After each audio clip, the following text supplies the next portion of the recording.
So here's just a little anecdote from the French Revolution. Might be relevant to our own times. In the summer of 1795, when Robespierre was carrying out the Reign of Terror, one of the reasons he claimed that he was engaging in the Reign of Terror is that, the time for philosophy was over, and there was a need to promote true virtue, a true appreciation of the natural, of encouraging men to be sincere, attached to the nation, and to purge the nation of any form of vice or counter-revolution. And of course, not long after that, he himself was guillotined as a way of trying to, attach to those ideals. And in the aftermath of Robespierre being guillotined, one of the enragés called out from the Assemblée Nationale, "Justice! Justice for the revolution!" And one of the royalists at that point shouted out, "No! Justice for everyone!"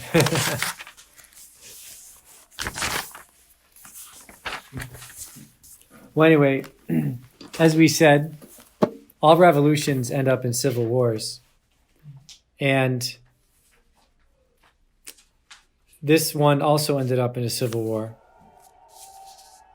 On the one hand, there was a civil war between the Jacobins, the Girondins, and the other actually leftist parties of the revolution. On the other hand, there was a civil war that emerged between, for example, the government in Paris and the Vendée. One of the reasons that Napoleon came to power is that when he was a general in Paris in 1795-96, there was an army there was a part of the army that was royalist sympathizers, and it outnumbered the army of the revolution like 6-1. But Napoleon was very effective in using artillery. That was one of his areas of genius, is that he was very effective in using artillery.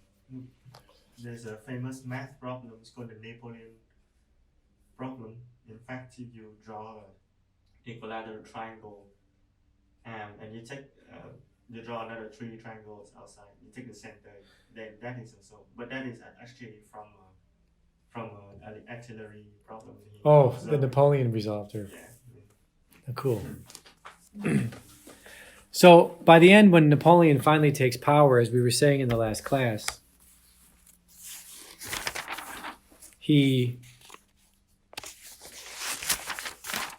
decides that the way he's going to, and I think this is also important to keep in mind, that so often in politics, things are resolved not by logical systems, right, that fit together perfectly. Things are often resolved just by, you bring groups together that you can somehow just fit together for a time. So even the way Napoleon put together France was an amalgam. I was listening to a video or an audio yesterday and this guy was asked, if it was a Slovenian asking an American commentator about, Donald Trump. And the commentator said, "Donald Trump is the most pro-life president in American history." Right? And I think this commentator was trying to be honest. Like, I don't think he's like a Trumpista. Because he also said, and Donald Trump is also the most pro-homosexual president in American history. And Donald Trump is the most pro-Israel president in American history. He's also the most pro-working man president in American history. And if you try to rationally put all these things together, you can't, right, if they're true.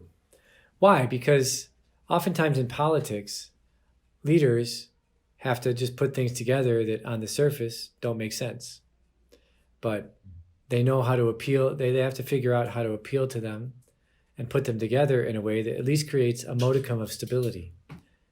Oftentimes, they put together agreements that later on, in other words, this principle of, every revolution leads to a civil war, Fichte, who was a philosopher around this time, he said, well, really, every revolution is a revolution in thought. And Fichte thought with the French Revolution and all the events around it, we're entering into the age of the subject, the self-creating subject. A great movie for understanding the self-creating subject is the second Guardians of the Galaxy movie, Ego. The father of the main character, the main man. Ego. He's Fichte. The father is Fichte. He's the self-creating subject that becomes a universe. Right? I mean, I bet money that comes from Fichte. If I were a horse trader. If I were a philosophical horse trader. So this is what Napoleon does. Napoleon basically creates the amalgam, which we spoke about at the end of the last class. Right? The amalgam of, on the one hand, administration. On the other hand, the police and security state. The notables, who are the oligarchs, the new elites, the capitalists, and then the great mass of people. And Napoleon realizes that he needs the priests, right? He needs the help of the priests. If he's not like 100% Catholic, he understands that theophilosophy is not going to work. And some sort of confected religion is also not going to work. So this is very interesting for understanding church-state relations, right? And within the church, by the time you get to the time of Napoleon, there's two major schools, and they actually fall under certain names. There's the Politicanti and the Zelanti. And the Politicanti, essentially, their attitude is, we need, and actually I think you could see this division up to this day, right? If you start to look at things, right? The Politicanti are those who say, look, we have to be very flexible with any regime that we work with. And the church has this great mechanism called the Concordat.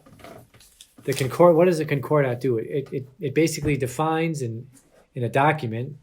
It doesn't force the state to abide by it because they're always being broken by the states, but at least tries to set in a legal document a kind of agreement of what are the rights and the responsibilities of the church and what are the rights and the responsibilities of the state in each society. I mean, just for those of you who care about these things, there's never been a Concordat signed with the United States. So the United States is atypical as far as this goes. But the Politicanti, they want concordats. And from the standpoint of the Zelanti, the Politicanti want concordats at any price. The Politicanti will argue that it's best to have a concordat because that creates peace with the church. It gives the church freedom to act. And basically, it gives the church the possibility of acting and therefore working towards the ideal. I think if you take China right now, the essential division. Well, I think the problems with China right now is that, well, you always a little bit are dealing with the problems of a previous age. But I think you could say that in China, there's a group of people in the diplomatic corps of the church. They are like the modern day Politicanti. They're basically saying, we just have to accept China as it is. We have to make an agreement with them. Give them some say in the appointment of bishops, even though the Pope keeps the final say. But in concordats throughout history, even to this day, the church will ask political leaders. The norm in the church is to ask the political leaders of a country if they object to any potential candidates for important archbishoprics or important cardinals. And if there's an objection, usually just out of deference to the leaders of the nation, they won't appoint that person. I think probably most times in the United States, the political officers just say, well, we don't care, Pardon? Jefferson. Yeah, and yeah. papal nuncio. Yeah. Famously, that first meeting, the nuncio asked Jefferson, "Here are candidates for the bishop of the United States." He said, we don't. Yeah. Whatever you want." I was just going to say that. I was just going to give that answer. Sorry. No, you're fine. I'm glad you said it. I'm glad you said it. So, but the ideal of the politicanti is we just need to enable the church to work and to breathe. And if the church can work and breathe, well, then over time, we can change concordats because they're temporary agreements. And if more people convert, obviously, the good things will happen. So I think that's if you want to say there's a school of thought diplomatically wise, that's who, let's say, has the upper hand in the last few years making the deals with China. On the other hand, you have the Zelanti. How do you spell it? So the politicanti are political, but NTI at the end. Zelanti, Zelanti. This is after Napoleon, but I'm saying I think these schools actually, you can see them continuing through time. Now, obviously, there's all sorts of layers of complication that can get added into it, right, over time. But I'm just saying, the Zelanti, their approach tends to be towards the French Revolution and revolutionary states. We need to emphasize the teachings of the church and the sacraments. There can be no compromise with evil. So rather than come to some sort of a concordat or an agreement with Napoleonic government, it would be better just to let the people act as they can act. Let the church in a nation take a pastoral approach to deal with the people, no matter how the government might come down on it. And just be content to state the errors of a regime and have the church act, confecting the sacraments and teaching the moral life, however the regime wants to teach it. Napoleon, he wants order in his regime and he wants troops, right? And he knows that if he makes some sort of a peace with the church won't say anything about getting troops for the armies. He also has a deep distrust of, for some reason, there were a lot of Gallicans. The Gallicans were French Catholics who wanted to de-emphasize the authority of the Pope in France. Kind of like the way the Germans are doing it right now in Germany, right? But not as bad, right? Not with all the dubious moral teachings. So Pius tends to side. Pius VII now he's now the Pope in Rome. He tends to side with the politicanti against the Zelanti, and so he brings about a concordat with Napoleon. And the concordat with Napoleon, it's like super impossible to understand. Like they did with what they recently did with China, where they just basically asked some bishops to give up to being a bishop so they could put in someone that's more amenable to the government. That's exactly what Pius VII did with Napoleon. He would ask some bishops basically just to give up their position as bishops. And then he would try to put somebody in who Napoleon wouldn't object to. So the concordat with Napoleon, it's a mishmash of an agreement. There's all sorts of unresolved issues, but the politicanti prevailed because they say, well, at least a concordat allows the church to breathe.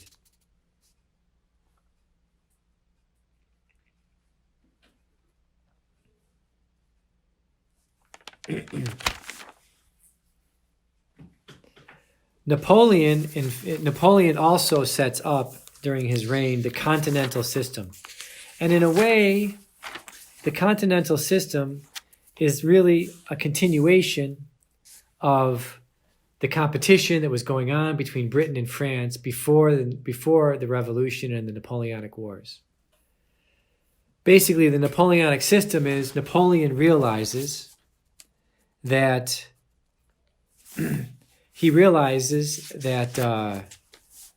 that England with her navy can basically quash it can lay siege to the revolutionary economy. So the continental system is an attempt to set up a political economy in Europe that wouldn't need the help of English trade in order to survive. And this becomes a big theme of the whole 19th century and into the 20th century, not only in France and Germany, but also in the emergent United States. There was a student, I'm going a little bit off here, but there was a student of Fichte whose name was Liszt, not the composer, but the political economist. And Liszt, actually, after the Napoleonic Wars, was his big thing was we have to create, because Germany, after the Napoleonic Wars, Germany for a few years entered into the British system. And in the first 5 years in the British system, a huge famine broke out in Germany. So a lot of thinkers in Germany became convinced at that point, we have to develop our economy independent of the British system.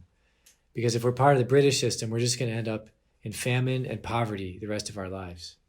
And everyone will emigrate to the United States. So Liszt came up with the idea of tariffs, basically creating an internal free trade union within the German states, but then protecting German products from British markets until Germany could develop to the point where she could be competitive in selling her products in the international economy. Liszt was kind of a pro-French Revolution type guy. So Liszt was kicked out of Germany. Well, it wasn't Germany at the time. He was kicked out of Prussia. And he came to the United States, where he befriended Matthew Carey. You probably don't know who Matthew Carey is. Matthew Carey the Carey family was a Catholic family in Philadelphia who were book publishers. And Matthew Carey was interested in the same problem that Fichte was interested in. In other words, how do you protect the American economy long enough from the British system so there's just people are not always in poverty? I mean, that Liszt was interested in. So Carey and Liszt were interested in the same problem. Right, okay. Yeah. So Matthew Carey also wrote a book. I don't know with how much help from Liszt, but it was basically the American system.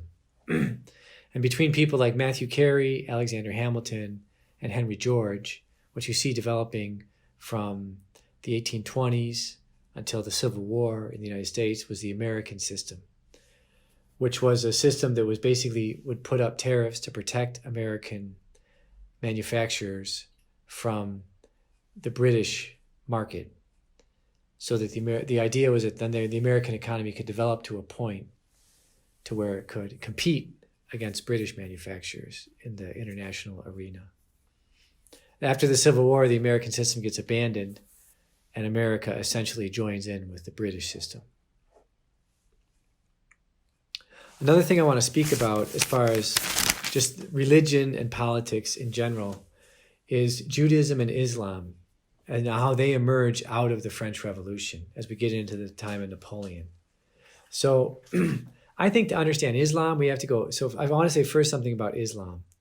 And within speaking about Islam, I'll say something about Judaism. So Islam.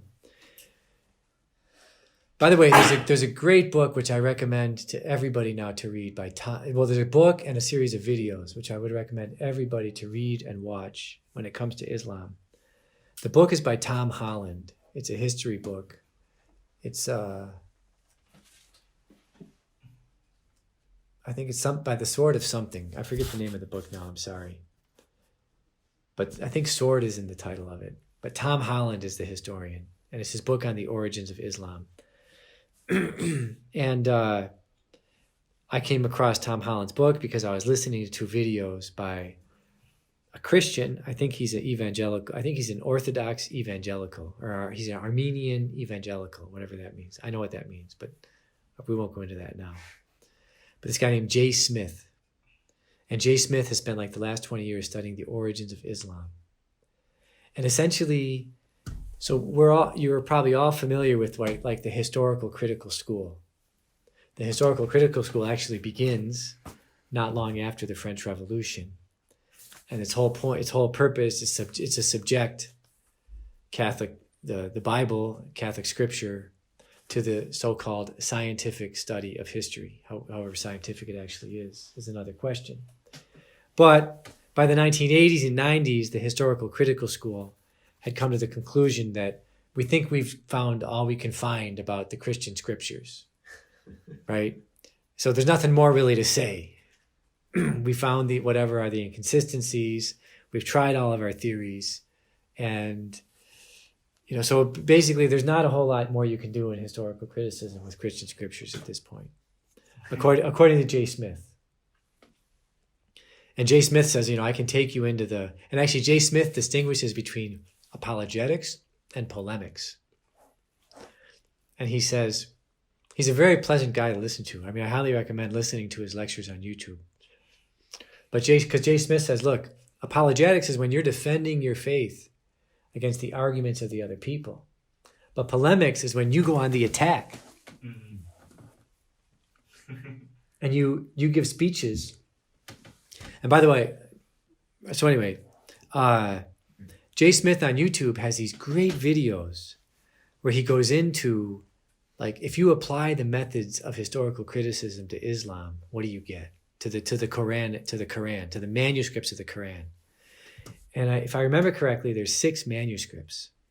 But all these manuscripts are like 100 years or more older than Muhammad. Older right? or younger? Older. So in other words, it would be like saying Jesus Christ ascends into heaven in 30. The first Gospels we have are from 150 or 160 or maybe even 200 AD. Right? So they're more. They're more recent. They're more recent. They're after 200 years after Muhammad. Yeah. Also, all the biographies we have of Muhammad are an extended period of time after Muhammad. Mm-hmm. The manuscripts, there's very little. There's huge. So in when you're looking at the Christian manuscripts, there's mostly minor inconsistencies between the manuscripts. Is there an or is there a the? Right. Also, with the Christian manuscripts, we have some fragments that are 30 years after Jesus lived. Right, from the New Testament, and pretty much we have pretty good verification for every book of the New Testament before at least 110 A.D. And actually, the more research they do, they're finding older and older fragments. Right. Well, the Quran, the youngest copies they have are 100 years after Muhammad. And then the other thing is that the Christian scriptures are written on papyrus. The Quranic documents are written on sheepskin. Oh, so they're more durable. So they were written by aristocrats. And also there was writings on them. So sheepskin apparently you can palimpsest. There's a way you can erase and then put something new on.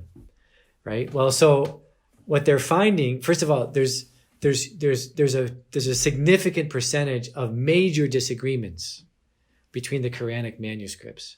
So a minor disagreement is that an or a the? Right? Or we know what this verb is, but is it what exactly is its grammatical construction? Those are minor disagreements. Major disagreements is that word God or sin? Right? Well, what Jay Smith points out in his videos, there's major disagreements between the Quranic manuscripts. Right? And actually there's one Quranic manuscript, only 2 or 3 people have ever seen it in the world. From a scholarly standpoint. So there's big problems with the manuscripts. And I think what Tom Holland shows in his book is that it's most likely the case. It's most likely the case that basically, another thing that Jay Smith points out before I get to Tom Holland, the first 90 years of mosques that were built don't point to Mecca. They point to Petra. And there was this Princeton professor, she spent her whole life studying trade routes, ancient and medieval trade routes in the Middle East. And there's no ancient trade route to Mecca. And actually, if you start to think about it, it would make no sense for any trader to ever send anything through Mecca. Wasn't there the incense trade coming up from the southern peninsula? I don't know. I'd heard about that. Yeah, but basically that developed later. I think Patricia's point is that came much later. Okay. Right? But so if you because if you think about like trade is much cheaper in ships than it is going over land. And there were trade routes that came from India that went around the Arabian Peninsula up to what's now Egypt or the Sinai Peninsula, right? But there's no land routes. So what Tom Holland tries to put together in his book on the origins of Islam, what the evidence that you can verify bears out. And what the evidence seems to bear out is that the Byzantine Empire and what was left of the Persian Empire, they were exhausting themselves in 100 years of war back in the Middle Ages, back in the 500s. Also, there was a series of famines and plagues and earthquakes. There was actually a stunning Heraclius, basically, who was a Byzantine emperor. As these wars were continuing and the army of Byzantium was shrinking, he decided at one point, we're just going to make a break for the capital of Persia. If we can take out the royal family, maybe we can collapse the empire. That's what Alexander the Great did. So Heraclius does this. He just goes for the capital city. He takes out the royal family. He imprisons them. And at that moment, the Zoroastrian religion collapses. Because I guess Zoroastrianism was still like half the empire was still Zoroastrian. Nestorians were also, the Nestorians would oftentimes go to when they fled the Roman Empire, the Byzantine Empire, the Arians and Nestorians would go to the Persian Empire. The Arabs were the arms dealers for both sides of the conflict. They were the sword makers. So essentially what happens is that leading up to the life of Muhammad, the Persian Empire and the Byzantine Empire, they exhaust each other in like 100 years of war. The Zoroastrian religion collapses. And it's right at that moment, the Arabs are they're like the barbarian, they're like these barbarian tribes that swept through Europe at the end of the Roman Empire, right? There's a vacuum. The Roman Empire is crumbling. And so the Visigoths come through and they start to take over. Well, that's exactly what the Arabs did. They take over. They eventually get to the capital of the Persian Empire. And by the time they get to the capital of the Persian Empire, they realize we need a religion. So they pick this character, this kind of this enthusiastic character, Muhammad, who was able to kind of do some damage around in his life.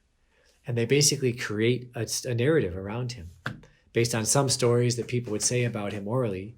But then they also put together, apparently the Talmudic Jews that were in the Persian Empire, many of them just started following these princes.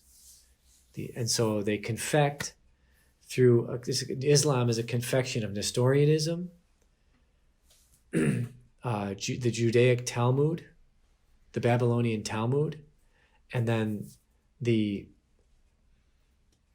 whatever was the kind of Unitarian Arab religion that was passed on, whatever elements they had picked up from Christianity or Judaism over the years in the Arabian Peninsula. So I know 4 people who have come to this conclusion, all independently of each other. One is the man who shall not be named. But the second one is Sharif's father. Is Sharif's father. Sharif's father has spent his whole life looking into this stuff. He's a professor of Arabic studies at Cornell. The third one is an Iranian scholar in France named, I forget her last name right now, but she hasn't written so much, but she's trained in physics and languages. I mean, she has like 3 PhDs, and she's been looking into these questions, and she comes to the same conclusion. And then the fourth one is a Polish guy, a Polish scholar in Poland, obviously. But all these scholars, independently of each other, have come to the same conclusions. And everything I'm reading in Tom Holland seems to also confirm what these guys are saying. That, like, for example, the opening lines. So in some of these manuscripts that are the original manuscripts of the Quran, when they basically look back onto what was written before, they find that it was basically some Jewish Talmudic writing or a Nestorian thing or some history, some oral history that's part of Jewish tradition that basically they wrote over it, changing some things to put Muhammad in it. And they know that that was written before the life of Muhammad. They know that those things were written before the life of Muhammad. Right? So the French scholar that I know, the Iranian French woman and Sharif's father, they are no longer Muslim because of the research they've been doing. So those writings were done before Muhammad was alive? Exactly. There was one time on the BBC, Jay Smith points this out, there was one time on the BBC where the BBC announced, today, such and such a research institute has discovered that they've discovered manuscripts, Islamic manuscripts that were written in 483 AD. And the BBC announced this, like this was like some sort of great achievement for Islam. But if you have manuscripts written at that time, that's before the life of Muhammad, I'm sorry, that doesn't work out so well. Are they stupid or are they trying to be sarcastic? I think if it's the BBC, they're trying to be sarcastic. They're trying to do it in a way where the Muslims won't get upset. Where they can always just say, oh, well, we didn't know what we were just being, they were playing dumb. Right? But the one thing that Islam had going, and actually this I think is very important. The one thing that Islam had going for it is that from whenever the Arabs started to take over to chart out part of the Middle East until the 1790s, right? They knew nothing but success. I think for them, the Crusades was like a minor blip in the screen as far as success goes, right? So if your understanding of religion is success is a sign that military success is a sign that God is on your side, basically from 600 or let's say from 700 until 1790, except for this little 100-year period where they lost a few battles to the Franks, the Muslims basically perceived themselves as winning the favor of God. God is on their side. They're winning all these battles. Also, because they took over the Persian Empire, they had a sophisticated governmental apparatus. So when the Caliph, for example, sends his ambassadors to the courts of Charlemagne, the ambassadors write back and they say things like, these people, the Franks are complete barbarians. They don't know how to clean their teeth. They have crooked teeth. They have yellow teeth. They don't know how to heat their palaces. They don't know how to collect taxes. They don't have enough money, so they're all moving their castles, their headquarters from here to there, as if they're like lost in the desert or something. They are complete barbarians, right? So the pejorative term that Muslims developed for Christians was the Franks. Because it's like they're deplorables, right? They don't have civilization. That was their image of Western Europe, right? Yes. St. John Damascene, a great bureaucrat of the... he was part of this Byzantine system that already existed. Yeah. That's what he was. Yeah. And in his spare time, he wrote all these great theological treatises. Right. Yeah. So they knew nothing but success until the 1790s. And it's in the 1790s that England and France under Napoleon, England under her own empire, start to carve up the Muslim world. And not only the Muslim world, they start to carve up the whole world, especially England. I mean, England is the big colonizer. I think there's a lot of good reasons for anti-colonialism once you start to look at what the British did. The wickedness of the British in the 19th century. I'm giving Luan some fodder here. That was the French. The French were not as bad. I don't think the French were as bad as the British. The British are No, that's true, but in Vietnam it was... They're real Machiavellians, though. The British are real Machiavellians. It's incredible. So basically, by the 1850s, that's the birth of radical Islam. Right? That's when radical Islam is born. And there's this mysterious character gosh, I'm blanking on his name right now. But there's this mysterious character in the 1850s. He's like born in like the hinterlands of Iran and Pakistan. And he goes to Russia and he tries to get Russian help and the Russians won't accept him. And then he goes to London. And somehow mysteriously he leaves London and he returns to the Middle East as a radical fundamentalist. Right? And everywhere he goes, whether it's Egypt, Saudi Arabia, or Iran, he goes through the whole Middle East in the rest of his life, creating radical fundamentalist Islamic schools.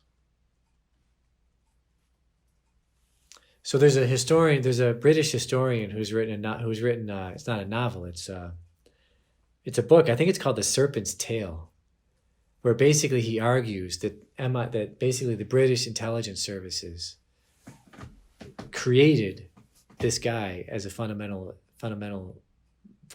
Muslim. So it's like in the 1850s. Basically to create a reason for the British to be in the Middle East. Right? Because if there's a crazy lunatic guy there who's starting this crazy fundamentalist religion, that gives you an excuse to be there to kind of create peace. I think the title of the history book was The Serpent's Tail.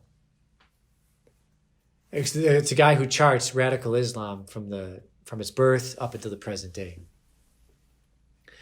So by the 1850s, though, and actually there's a professor at Harvard who wrote a book on this.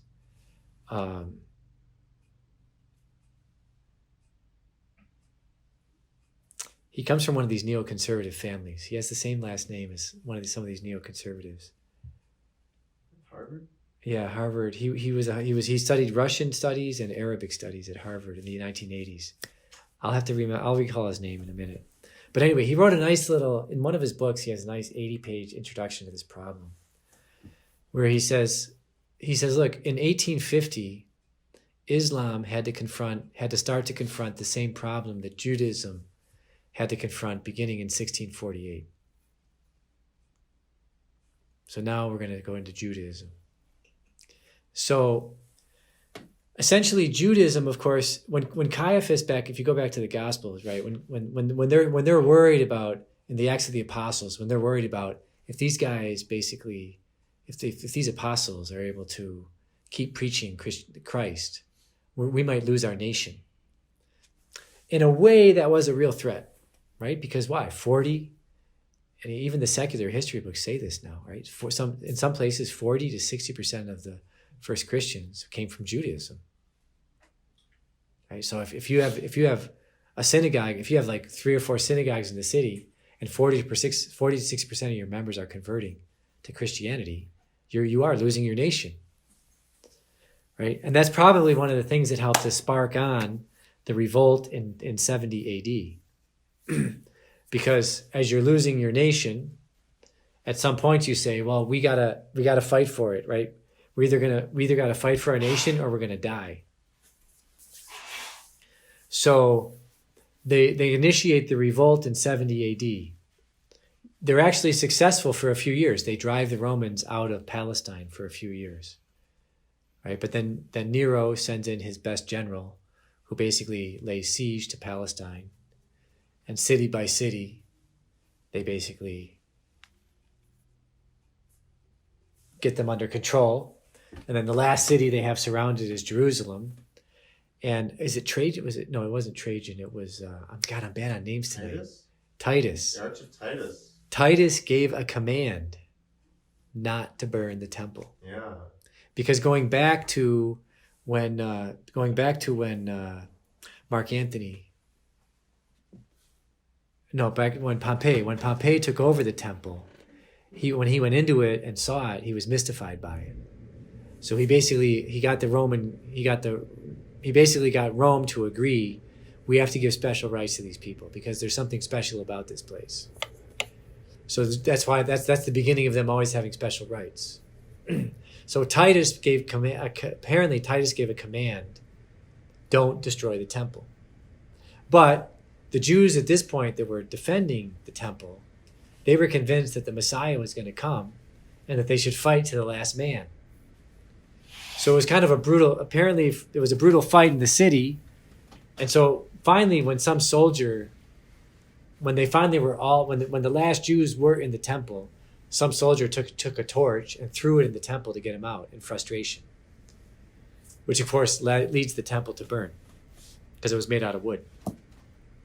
And so apparently Titus went in to the Holy of Holies to see if he could salvage the temple. So he's probably the last person to see the inner part of the temple. But of course, at that point, you have to ask the question, right? Was the Holy of Holies occupied? I think they know it wasn't, right? There was nothing. I mean, Oh, right. Oh, I mean, in a God- spiritual sense, Right. in a spiritual sense, Gosh. right? So that's another. We'll leave that to the fathers of the church, Yeah. the great Know theologians. that for the rest of the That's beyond the scope of this course. That was 74 AD, right? So essentially, though, what happens is the Jewish nation is able to continue to exist, and there's another revolt in 120. In the second revolt in 120, there's a Pope Benedict mentions this. He makes reference to the second revolt in Spe Salvi when he says, "We Christians we're not like Barabbas, and we're not like Simon Bar Kokhba." Right? In the second revolt, there was another rabbi who said Simon Bar Kokhba is the new Messiah, and there was a whole replay of the revolt of 70. It lasted longer. The siege took longer to finally eliminate them, to put an end to the revolt. But once again, they were able to kind of get the Romans out of Palestine. They were able to, for a few years, kind of govern things there. But eventually, the Romans quashed it under Hadrian. And at that point, they were like fed up. So they like destroyed the city, Yeah. salted the earth, Right. cut down all the trees, Right. and built a pagan city instead, Yeah. kind of nearby, so that just to wipe out the whole. That's right. That's They were right. Really angry. Yeah. It was one revolt too many for the Romans. And somebody, I mean, it's sort of at that point where this animus toward the Jews really kind of takes off. They just Yeah. fed up with them. These Yeah. stubborn people. So a lot of the Jews at that point go to Babylon. They go into what used to be Babylon. Where they had already been. Yeah, well, there were always Jews there, but a lot of them flee to there. And so some go to Crete at that point. So essentially, what develops throughout the Middle Ages up until 1648 is that the Jews, by what they want in most cases, is to live on their own under their law, however they figure it out amongst themselves. And it's actually time to go, so we're gonna have to continue this tomorrow. So we're in the middle of a story within a story, just so it's clear, right? We're trying to say something about Islam, but to say something about Islam, we gotta say something about Judaism. So if I forget that, if I get on to some other topic tomorrow, remind me. But it also, yeah, and it's within the context of the French Revolution, yeah.